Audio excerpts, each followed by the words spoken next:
আমাদের আয়ের খাতসমূহ আমাদের কর্মীদের অনুদান, জাতীয় কমিটির সদস্য কর্তৃক প্রদত্ত চাঁদা অর্থাৎ যে আমাদের উচ্চতর পরিষদ রয়েছে এবং একই সাথে ফি আদায়, ফরম বিক্রয় বাবদ আদায়, বিভিন্ন ব্যক্তি বা সংস্থার অনুদান, দলের পত্রিকা সাময়িকী বা আমাদের বই পুস্তক হতে প্রাপ্ত যে লাভ, এইগুলো আমাদের আয়।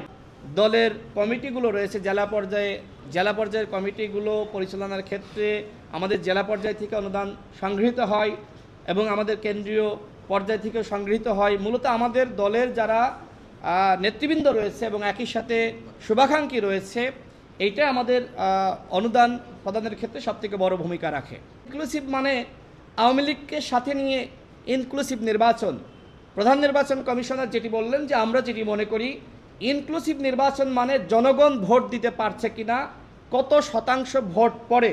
কারণ আমরা দেখেছি যে অতীতে 24 সালেও তো ইনক্লুসিভ নির্বাচন হয়েছে, 18তে হয়েছে, 14তে হয়েছে, হয়তো বিএনপি বা অন্যান্য দল অংশ নেয়নি, কিন্তু আরও তো সাথে 10-12টা দশর প্রতি দশর এরকম অংশ নিয়েছে।